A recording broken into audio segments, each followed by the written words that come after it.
अस्सलामुअलैकुम। Aerobic respiration में glucose के मॉलिक्यूल का ब्रेक डाउन किया जाता है, जिसके बाद एनर्जी हासिल की जाती है। इसको एरोबिक इसलिए कहते हैं कि इस ब्रेक डाउन के प्रोसेस में ऑक्सीजन इस्तेमाल होती है और कार्बन डाइऑक्साइड रिलीज होती है। ऑक्सीजन के इस्तेमाल होने की वजह से इसको एरोबिक कहते हैं।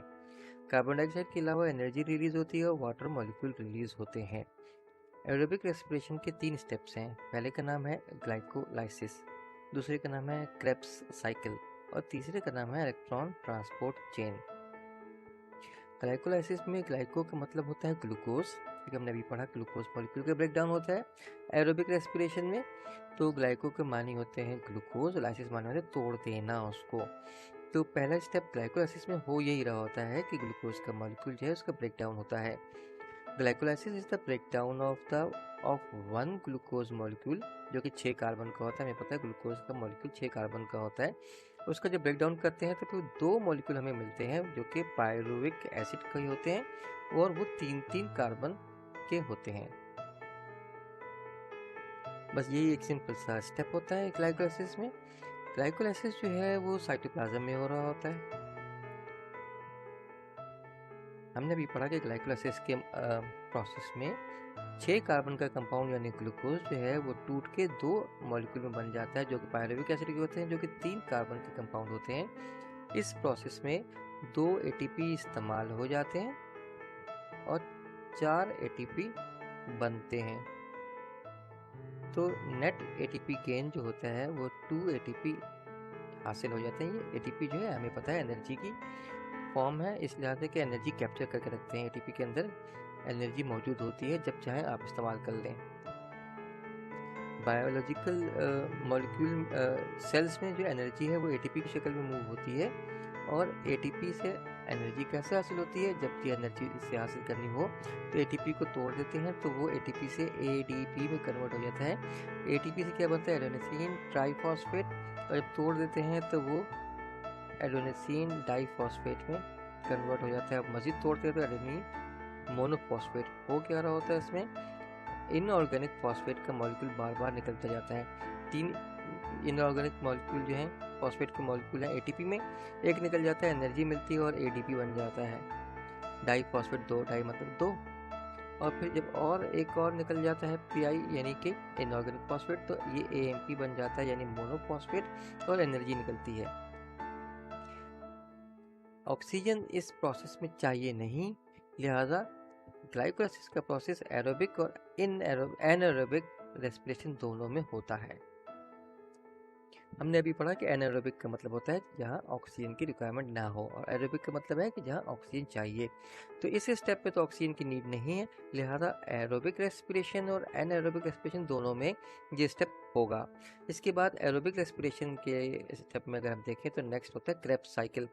एक ब्रिटिश साइंटिस्ट है जिन्होंने ये साइकिल डिस्कवर किया था, तो उनका नाम था सर हांस क्रेब्स, जिसकी वजह से इस साइकिल का नाम उनके नाम पर रखा गया, यानी क्रेब्स साइकिल। ग्लाइकोलाइसिस हमने पढ़ा कि ये होता है साइटोप्लाज्म में, जबकि क्रेब्स साइकिल होता है माइटोकॉन्ड्रिया में। जो यहाँ पायरुविक एसिड बनते हैं ग्लाइकोलाइसिस में, वो एंटर हो जाते हैं माइटोकॉन्ड्रिया में, और फिर माइटोकॉन्ड्रिया में क्रेब्स साइकिल स्टार्ट होने से पहले ये जो पायरुविक एसिड है ये एक रिएक्शन से गुजरता है और तब्दील हो जाता है 2 कार्बन कंपाउंड में, जिसको हम कहते हैं एसिटाइल को एंजाइम ए। पूरा नाम क्या है इसका? Acetyl co enzyme A. Before entering in Krebs cycle, pyruvic acid जो कि हमने ग्लाइकोलाइसिस से हासिल किए थे is changed into a 2 carbon compound. Pyruvic acid हमें पता है 3 कार्बन कंपाउंड है, ठीक है ना? यहाँ पे वो 2 कार्बन कंपाउंड में तब्दील हो जाता है, जिसको हम कहते हैं एसिटाइल कोएंजाइम ए। इसके बाद बहुत से रिएक्शन इसके ऊपर से गुजरते हैं। It then goes through a series of reactions with which it is completely oxidized, in which it is completely oxidized। इस सीरीज ऑफ रिएक्शन के नतीजे में एक एसिटाइल कोएंजाइम में कम्प्लीटली ऑक्सीडाइज हो जाता है, और ये रिएक्शन प्रोड्यूस करते हैं फिर carbon dioxide along with ATP यानी एनर्जी।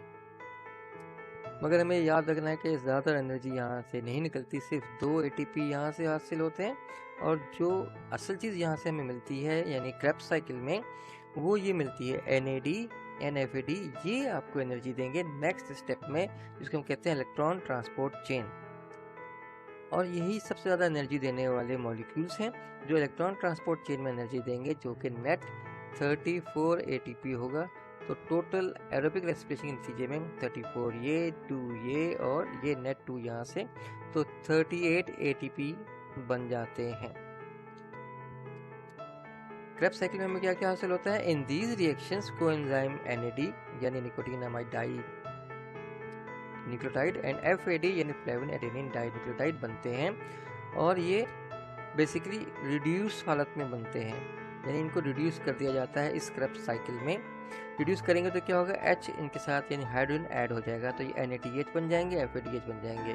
अब नेक्स्ट स्टेप में क्या होगा कि ये इसमें से H हट जाएगा, वापस NAD में आ जाएंगे, ये NAD बन जाएगा, तो एनर्जी रिलीज होगी जो कि ATP की शक्ल में कैप्चर हो जाएगी। नेक्स्ट स्टेप है इलेक्ट्रॉन ट्रांसपोर्ट चेन। ये एक चेन है स्टेप्स की, पहले एक बात होगी, फिर दूसरा होगा, फिर दूसरा होगा। हर स्टेप में, इस चेन के हर स्टेप में एनर्जी रिलीज होगी और वहाँ पे ATPs बनते चले जाएंगे।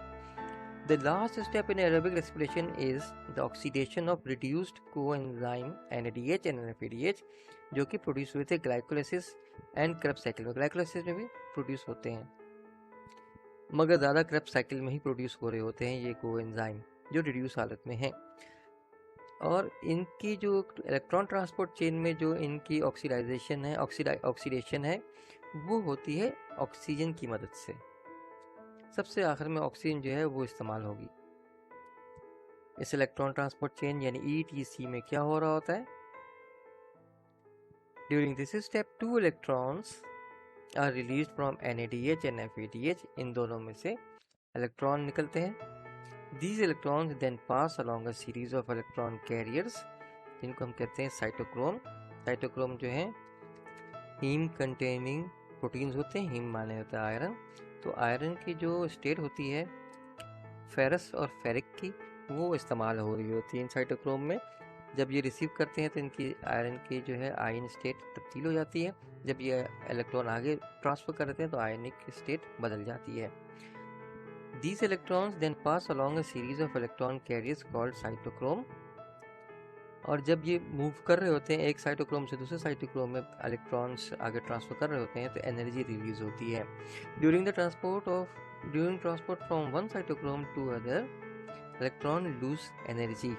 This energy is used to form ATP from ADP and PI यानी इनऑर्गेनिक फॉस्फेट से मिला के एक ATP का मॉलिक्यूल बन जाता है, जिसके अंदर एनर्जी पैक हुई हुई होती है, यानी एनर्जी वहाँ कैप्चर हो जाती है। At the end the oxygen molecule accept electrons to form water, और आखिर में ऑक्सीजन के जो मॉलिक्यूल होते हैं वो इलेक्ट्रॉन को एक्सेप्ट कर लेते हैं और फिर H2O बनाते हैं, जो हमने यहाँ पढ़ा था कि H2O बनता है। तो कार्बन डाइऑक्साइड बनती है क्रेब्स साइकिल में, H2O बनता है और इसमें इलेक्ट्रॉन ट्रांसपोर्ट ETC चेन में, इलेक्ट्रॉन ट्रांसपोर्ट चेन में यानी ETC में। और एनर्जी बेसिकली हर जगह पे निकल रही है। ग्लाइकोलाइसिस में 2, क्रेब्स में भी 2 ATP और आखिर में 34 ATP इलेक्ट्रॉन ट्रांसपोर्ट चेन से हासिल होते हैं। That is all about aerobic respiration. Thank you very much. अस्सलाम वालेकुम।